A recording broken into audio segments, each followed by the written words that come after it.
Hey everybody, welcome to the Whole Church podcast. I am one of your co-hosts, Joshua Knoll, here with your other co-host, TJ, Tiberius, Juan, T-Rex, Johnson, whatever you want to make up the T and J about Blackwell.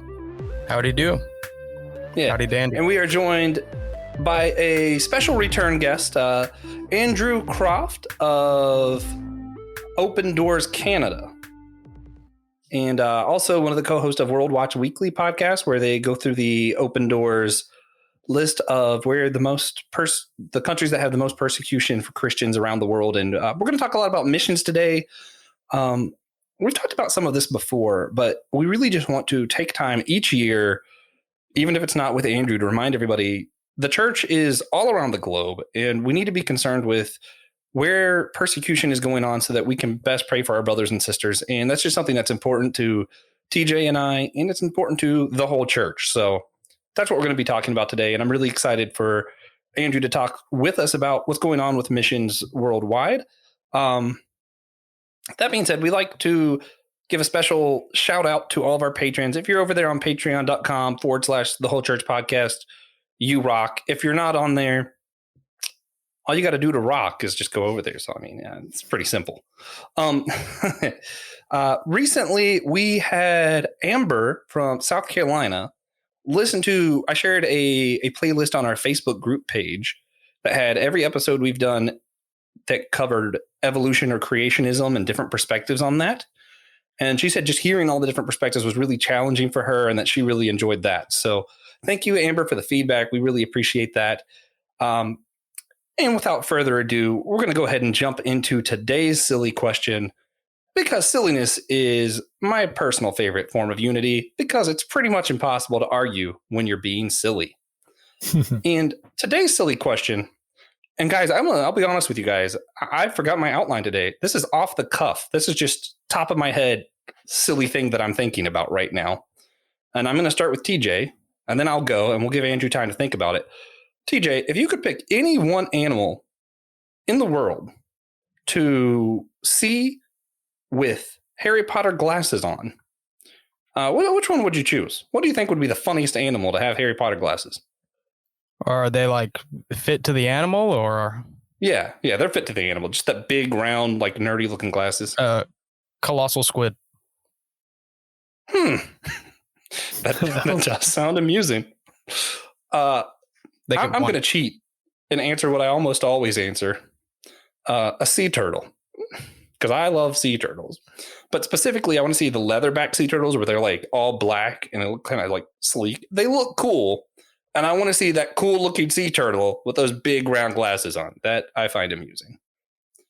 So Andrew, pick any animal you want to see wearing Harry Potter glasses. Wow, you guys are super fast with your answers. You're obviously well versed with the silliness. I don't know. I think a koala.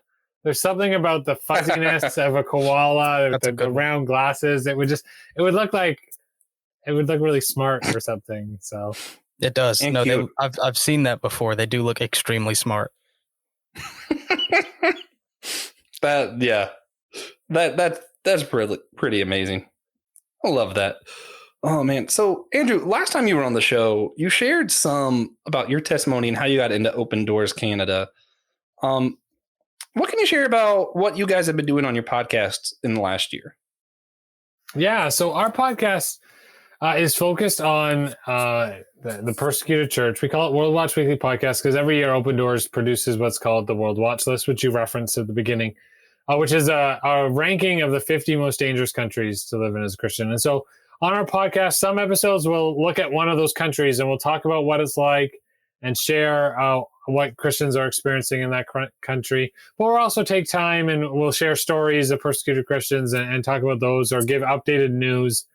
And so like this year, with everything that's happened in Afghanistan, we ended up having a couple different podcasts focused on Afghanistan, just trying to help people understand and answer some questions around what is happening there, and stuff like that. And so the podcast, the whole goal of our podcast is to help people to pray for the persecuted church. And so when you listen, you'll hear more, you'll get informed, and then you'll be given opportunities and ways that you can pray. And so that's really what it's about, and that's what we encourage people to do. Yeah. All right. Yeah. One thing I really appreciate about that you guys do that we don't do for different reasons is y'all pray at the end of your episodes, or at least most of the ones. And I really like that you do that because you're talking about particular people and have that direction for prayer. I think the main reason we don't is just because we want people to think this through, discuss it together, and kind of pray on their own time. And it just feels more genuine to this format. But I really love how you guys do that, just because I feel like it sets the tone. You're already thinking about these people, and it's more than just a call to action. You're doing it right there, right? So that's So we just thought, because we're so focused on prayer, we thought, well, it's kind of silly for us not to pray. So we like it. Yeah. We appreciate. I appreciate hearing that feedback. That you enjoy it as well. So We our show isn't really focused on prayer as much. I think we've had prayers in 2 episodes, 2 out of 100 now. Well, it's something along those lines. I mean, you work with your style, right? You work with what works for you. And I mean, I appreciate the fact that you guys are trying to get different perspectives on topics, because if you look at the church in North America, we're right now very polarized. And so trying to bridge the gap and help people to talk and see other people's perspectives is a very noble task. Yeah, I feel like where y'all are very prayer-based, we end up being very conversation-based. So we do the conversations on here and do some of the debates and stuff on here. And one thing that I think is a really interesting intersection between these two focuses that maybe you can speak to is, in my mind, it's really hard to reach out and do missions and reach out and care for these persecuted people when we're busy infighting here in our own countries. Mm-hmm. Is that do you think that translates? Am I reaching? No, I totally understand what you're going for. I mean, this is the thing, and this is the beauty of working for Open Doors and helping the persecuted church, is that the key recognition of Open Doors is that there is one church, and that everyone is a part of that church. And when one part mourns, we all mourn with it. When one part rejoices, we all rejoice with it, right? And so it does help us to realize that we're part of something bigger. And if we're so focused on our little world and our little section of the church, it makes it really hard to see the big picture and see what God is doing all over the world, regardless of denomination and regardless of your thoughts on specific theological issues, right? People are coming to Jesus, and people are living for Jesus because they want to, because they love him and they know that he's their Lord and Savior, right? So it does help give you a kind of a global perspective to know that you can't be focused. You can't be focused on just your little bit of what Christianity is. Yeah. All right. So for the World Watch list, what made you guys think we'll do top 50? Like, why not top 20 or top 208? That's a good question. So the World Watch list has been around. This is since 1992, I believe. 92, 93. One of those years was the first year it came out. And it was really designed with the idea that we needed this list because it would help us as an organization know where we needed to put our focus and attention. I think that 50, when it started, seemed like a reasonable number. It was probably the amount of countries that there probably wasn't many countries outside of those 50 that would be seen as countries that had a lot of persecution. But the reality is that persecution is growing. And so now we have the top 50, but we also have a secondary list that we call persecution watch countries, which are the countries that score at least a high level of persecution, but don't fall in the top 50. And so in 2021, I believe there's 73 countries overall, 50 in the top 50, excuse me, and then an additional 23.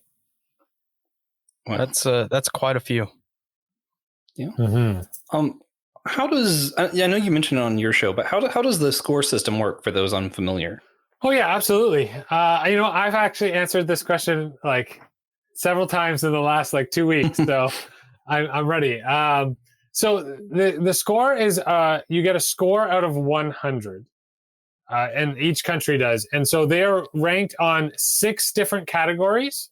5 of them are different types of pressure, and 1 of them is violence. And each category is given a score out of 16.7, and then added together for a score out of 100.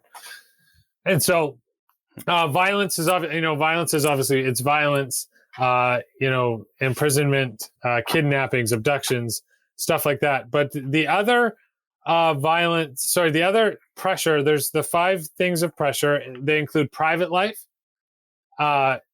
community life, church life, family life, and national life. And so there's a series of questions that is asked based on private life, right? So a question in private life might be, can believers in that country worship privately and own Bibles and other religious materials, right? And then there'll be like, probably in 19, 20 other questions under private life, right? And then community life will have its own questions as well. And so it's the score of those 5 types of pressure and then violence together, and you get your score out of 100. And so in 2021, the top score was North Korea, and they were 94 point something. I don't remember the points, but they were 94 decimal something, and they scored a maximum of 16.7 on all 5 areas of pressure.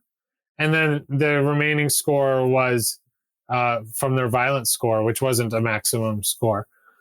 And then Afghanistan was number 2, which also scored, I believe, 16.7 on all areas of pressure, and then had a lower violence score than North Korea. And so they were kind of neck and neck as 1 and 2. Interesting. So how long have they been 1 and 2? Because both of those I feel like have been problematic for a while. North Korea has been number 1 since 2002. So this would have been its 19th year. The question is, will it be number 1 in 2022, or will the events in Afghanistan this year push Afghanistan over the top? And we will see that in January. A new list will be released in January. And so that will be answered then. But Afghanistan has been number 2 since I've started at Open Doors, which was 2018. It was probably number 2 for a few years before that as well. You know what? Right, so do we hope? Right. Do we hope that Afghanistan stays at number 2 or, goes down? Because personally, it seems like if any country's going to be number 1, at least it's North Korea. Right. Yeah, I see your point. I mean, you hope that all of them drop, right? But the reality is right. that every year. So this last year, we had some countries that dropped off the World Watch List. Like they weren't in the top 50. And yet they had a higher persecution score in 2021 than they did in 2020. It's just that other countries leapfrogged them. And so it just shows that persecution has been growing, right? And so the reality is that North Korea might end up, it might end up being number 1 and Afghanistan will be number 2. I mean, who knows? Somalia has been number 3. Maybe it'll jump in there. But the reality is that persecution isn't getting better in any of these areas. And so their scores are very unlikely to get any better. And that's really what you'd like to see, a better score as in like a lower score. Yeah. But there is, I get the whole idea is that North Korea is North Korea, right? Like it seems like we expect. It's a dictatorship. It's all of that, so it makes sense for it to be number 1. We don't want another country to be number 1, but we'll see what happens. Yeah, Right. Yeah. It's like when you're a kid and you're watching a cartoon and you're like, yeah, Scar, he's the bad guy. Then all of a sudden another bad guy goes like, listen, I'm comfortable with him as the bad guy. I don't want somebody else to be bad. Yeah, Scar. Yeah. North Korea is Scar. We would just, y'all are the bad guys. My kids love Scar. So I was correct. Afghanistan has been number 2 since 2018. Yeah. You mentioned some countries who weren't on the list that jumped up. What's been one of the most surprising changes as far as like the list goes? The Holy See. So in 2021, Mozambique entered the top 50 for the first time in its history, I believe. Unless it was way back at the beginning. But Mozambique jumped onto the list for the very first time. And it's number 46 this year. And that's really because extremism is growing in Africa. And so extremism has pushed into Mozambique and particularly into the region of Cabo Delgado. And there's been a lot of attacks, violent attacks in the area, both targeting Christians and not targeting Christians. But because of the Christian population, they end up being targeted and often are treated worse than other people because of their faith. And so Mozambique was one of those countries that jumped up in this past year. And so that's a surprising country for sure. I don't know, surprising, I'm not sure is the right word, but it was a new country, something that we haven't seen before. Another countries that people are always surprised by, like a country that people are always surprised is on the list is Mexico. People like Mexico. No, you're right. Like, that is surprising. I go to Mexico for vacation. Well, I mean, maybe not right now, but I go to Mexico. It's no big deal. And yeah, Mexico this year was number 37 after not being on the list in 2020. So in 2019, Mexico was 39th. It dropped out of the list in 2020 and has jumped all the way back up to 37th in 2021. Now, a lot of that was driven. What changed? A lot of it was driven because of COVID. So with COVID and all the restrictions in place, criminal activity and criminal groups kind of took a stranglehold on areas where the government isn't that strong. And so then they target Christians because Christians speak out against criminal activity, speak out against what they're doing. And so, I mean, there's a lot of that happening and kind of the reason there. And it's actually very similar. Colombia is also one of the countries on the World Watch List. A lot of people don't think of Colombia on there either, but similar thing. Often it's these armed criminal groups who are kind of targeting Christians. And so it is a country that's up there. It's an interesting question that it dropped. The funny thing is that I'm not sure that its score really dropped that much. It's that, again, other countries were coming up in 2020, right? So in 2019, its score was 61, and its score in last year was 64. Right. And the year before it was probably in the 50s. Like it probably just dropped. It probably had a reduction in violence or something like that. And then has skyrocketed back up. And so that's definitely a surprising one, I guess. Yeah. No. I feel like a lot of times when we think of persecution, we think of the government is doing it. So places where the government isn't doing the persecution, I feel like it surprises people that persecution still happens. Like you can be persecuted and it not be your government's fault necessarily. Yeah. I would say that you are correct that most people, when they think of countries of persecution, they think of countries with governments that you don't trust, like North Korea. Yeah. But the reality is in that many countries on the World Watch List, that the driver of persecution is not the government. It's often community and family. Yeah, the family thing, especially when you hear some of these stories of more Islamic countries, there's some tragic stories of just families just disowning people, and it's Yeah, it's And- hard to listen to. I'll just say, Go ahead. I'm sorry. certainly happens. I was telling a story today. I was on a Zoom class with a school in Canada, and I was talking to them about persecution, a high school class, and I shared this story of a believer from North Africa who was from a Muslim background. When he came to know Jesus, his mother said, "I don't want to talk to you anymore." His father said, "Take your clothes and leave the house. I don't want to see you anymore."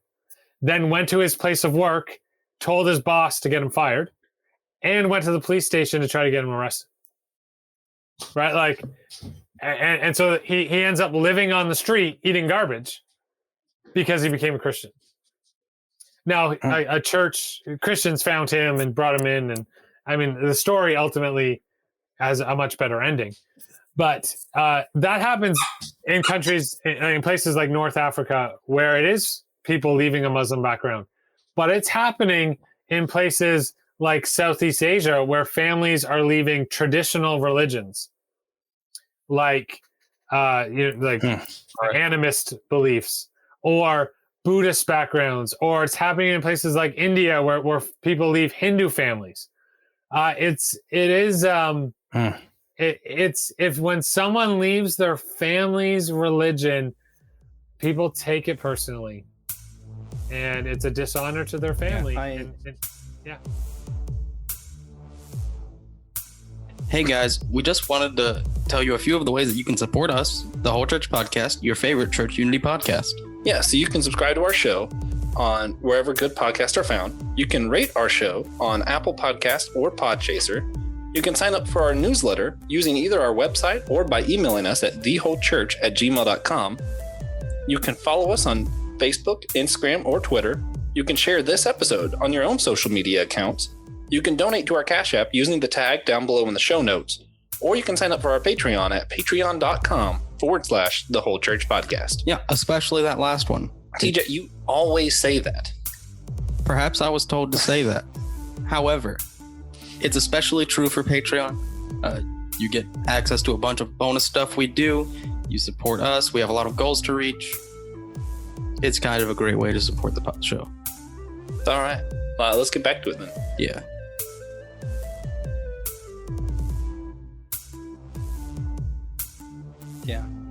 Yeah. I heard a lot of stories like that this year. And then a lot of people I feel like don't know what impact COVID has had on missions either.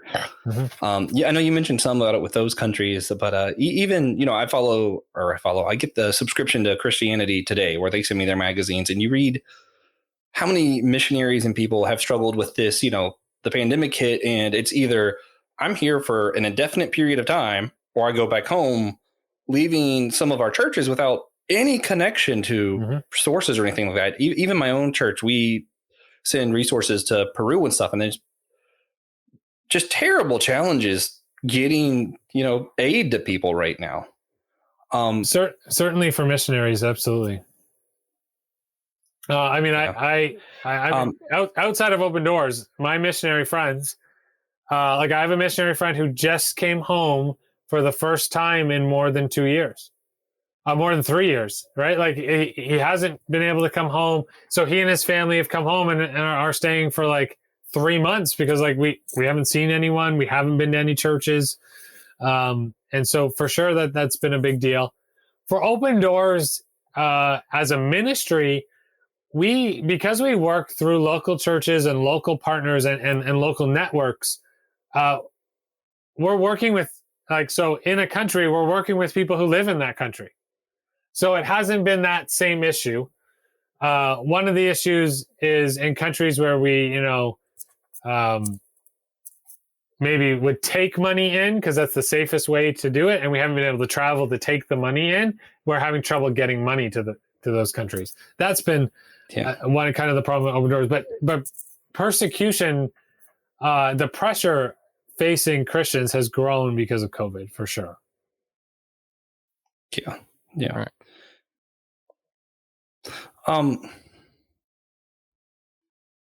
Yeah. So as someone who, I know you do other interviews and you speak to schools and different stuff about persecution in the church and missions and what's going on with the church at large, what's one question that you always hope people ask you? Like, do you have anything that you're like, man, I just hope they ask me this? Oh, that's interesting. I'm probably more likely to hope that I don't get asked specific questions. But I would say I always just like getting questions where it's like, that person has thought about it and wants to know more, right? They're not just want to scratch the surface, but they want a deeper knowledge. And so I can't necessarily think of a specific question off the top of my head, but like, here's a question that I thought was a really good question. Not that I hoped for this question, that I got in this high school class today. But it was along the lines of this. It was, are we really blessed when we're persecuted? Because the Bible teaches us that blessed are those who are persecuted, right? And I was like, yeah. Well, I mean, Jesus told us, for one. So if we believe him, then yes. I've never been persecuted in the way that my brothers and sisters around the world are being persecuted. So I can't speak to it in the same way, but you hear stories and persecuted Christians, they actually do feel blessed because they feel closer to Jesus because they've experienced persecution. Oh. And I mean, that's really what Scripture teaches, right? That you've been persecuted for my sake, and that you're sharing in his sufferings, right? And so they really actually feel like, you know what, I've been counted worthy of being suffering like Jesus suffered, and so they feel the blessings like that. Of course, there's lots of trauma, and of course, there's lots of things that have to be dealt with, and lots of things that certainly are not blessings. But blessings are not material wealth, and they're not the material items that we have. And so that tends to be what we think of blessings, right? Like, when we think of the word blessings in North America, it's like the stuff I own, the stuff I have, right? But that's not really what blessings are spiritually or biblically. Like, Jesus isn't saying, blessed are the persecuted, for they'll have more stuff, right? Right? But blessed are those who mourn, for they'll get what they wanted. No, right? Blessings are not really material things, and that's really kind of thing. But so I thought it was a really interesting question that this girl was actually thinking about persecution and what this is happening and what the Bible says. Like, she's actually like, I actually want an answer here. I'm not interested in just hearing what you have to say and moving on with my life. And so I like questions like that. Yeah. Kids are great at that, where like they're not afraid to ask things. I feel like a lot of adults are like, well, we can't question that. That's something Jesus said. Like, Jesus said it. Sure. And I like that we're willing to go there and be like, oh, what exactly does that mean? Now, you mentioned that one thing you really hope people get out of it is just a desire to want to know more. And I guess my question is, why does knowing more about persecution, how does that help the church? That's there again, a very good question. I'm sorry. I know, I like it. Well, simply this. I'll tell you this story. I mean, you're probably familiar with this story in the Bible. But Jesus tells a parable, and he's got the sheep and the goats, or maybe it's not the sheep and the goats. He puts the left and the right, right? And the people on the left, he says, when I was naked, you didn't clothe me. And when I was in prison, you didn't visit me. And when I, he says these things, right? And what's their response? He's like, when did we ever see you in prison? When did we ever see you naked?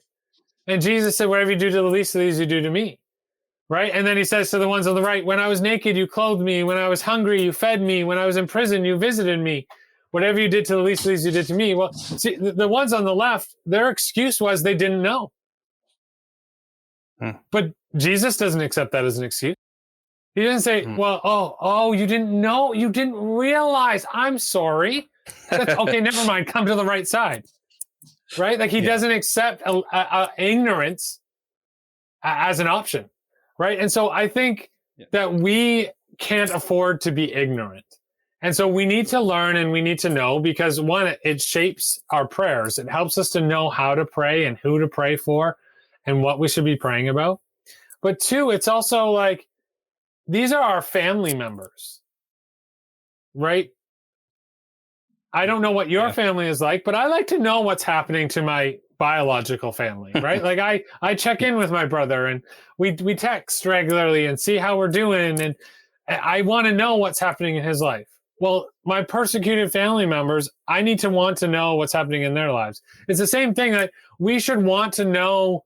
I mean, I'm not talking about, gossiping here with our people in our church, but we should want to know what is happening in the lives of people in our church, because we should be a close-knit family with the people that we meet with on a regular basis, because we should be loving one another. We should be caring for one another.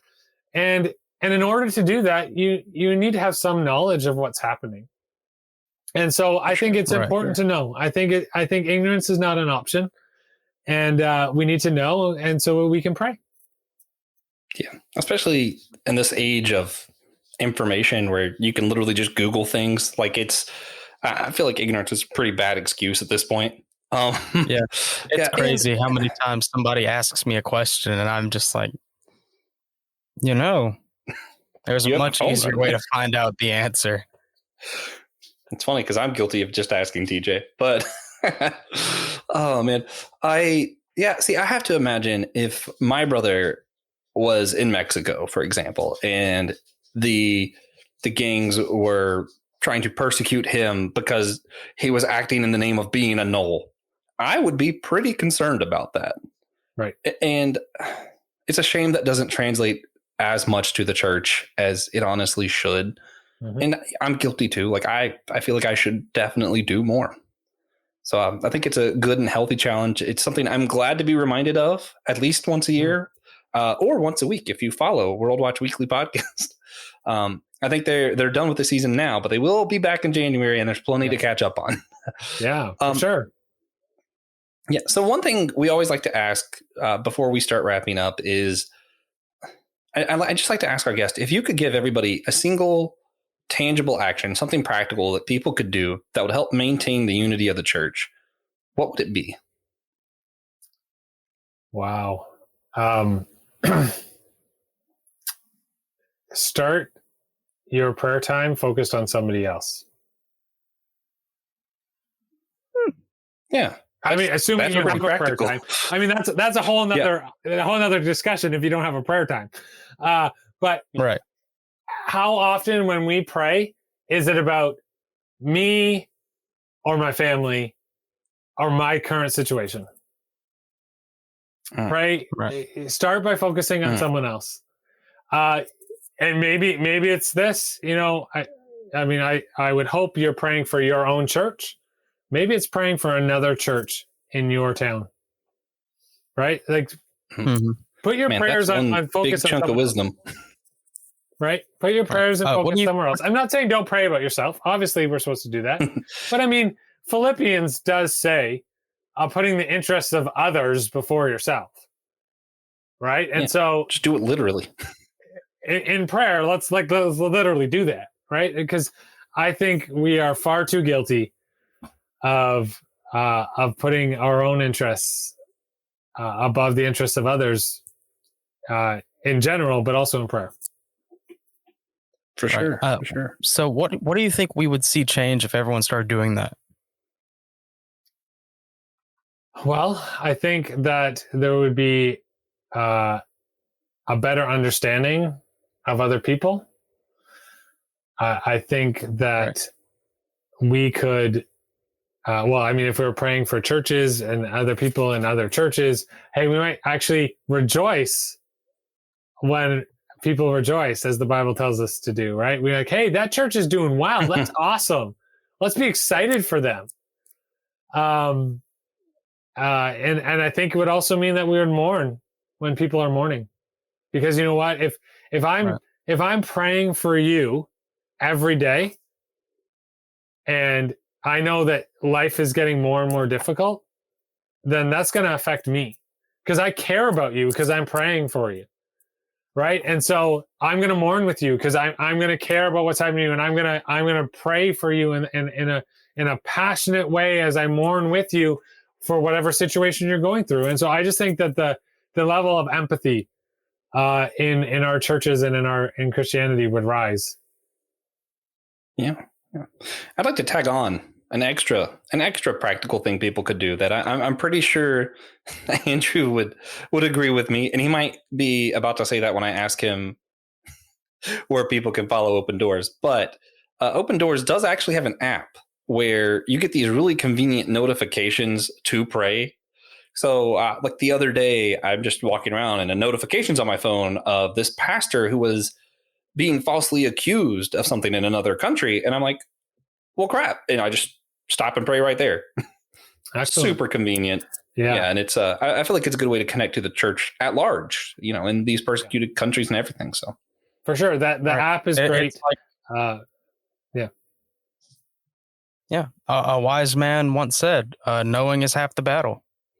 I think that was G.I. Joe who said that. Oh, I thought that was you. But wise words, nevertheless. Oh, man. So, all right. So the last thing we like to do on the show before we really get into the outro is our God moment segment, which is just a moment from recently in our lives where we saw God, whether that be a worship, blessing, chance to pray, anything like that, challenge, anything. And I always like to make Josh go first. Today is no exception. So, Joshua, do you have a God moment for us?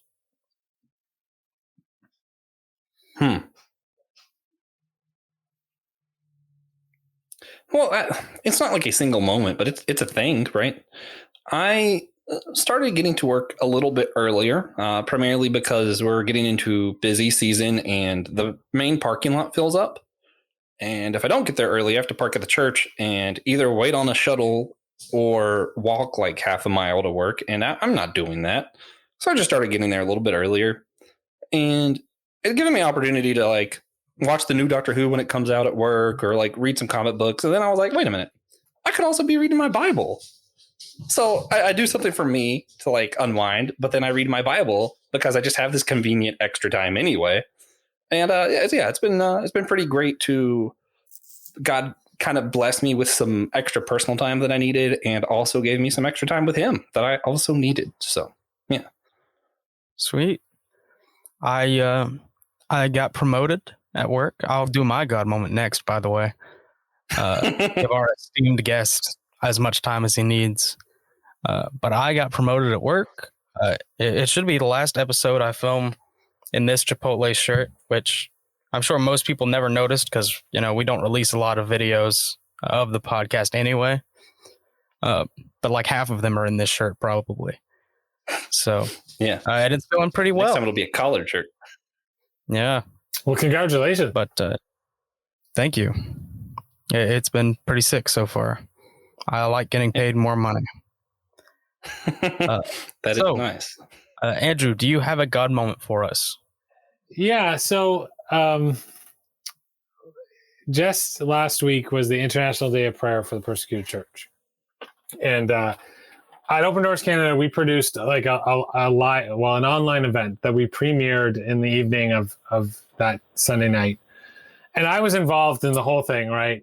I was involved in the planning and I'm in the video and I was kind of all that. And I'm sitting there and I'm watching it that night.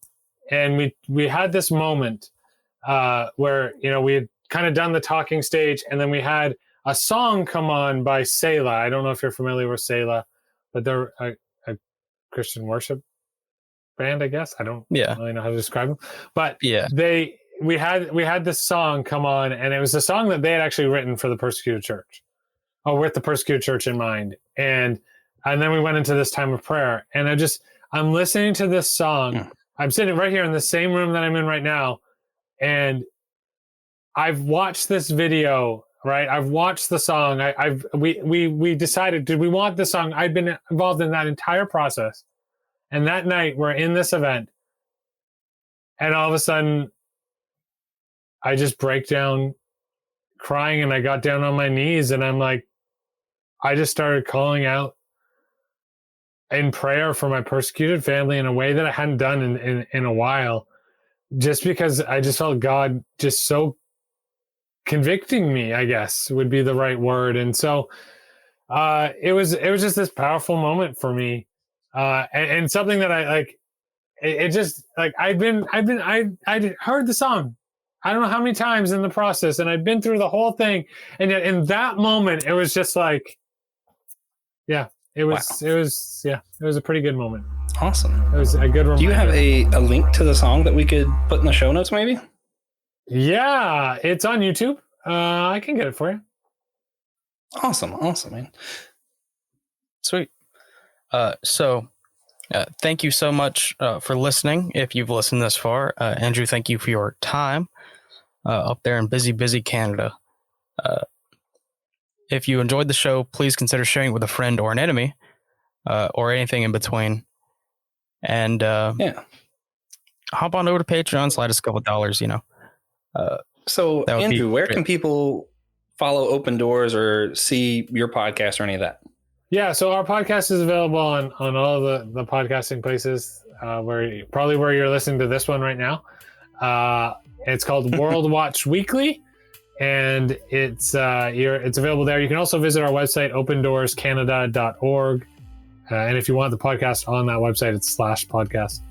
And then, of course, the app you mentioned is produced by Open Doors USA, but I would highly recommend that app. I have it on my phone as well, and I believe if you just search Open Doors Prayer app on the Play Store or Apple Store or whatever we call that, I don't really remember, you'll find it. It's right. It's pretty great. So thank you guys so much for your time and for having me. Yeah, no problem. Well, thank you. We do have one more thing for you, briefly, after this short message from me. So future guests on the show, we have Mary Laurie, Eric Nevins, and Dr. Russell Moore will all be on in the coming weeks. And if you want to hear that other thing I talked about, slide over to Patreon, slide us a couple dollars. And of course, at the end of season 1, it's possible we'll have Francis Chan. Right. At the end of season 1, Francis He Chan hasn't will be on confirmed the show. that, but we're just not going to stop till he does. So Yeah. He doesn't know it yet, but yeah, it's fine. Hopefully. Yeah. But again, thank you for listening. Come back next week.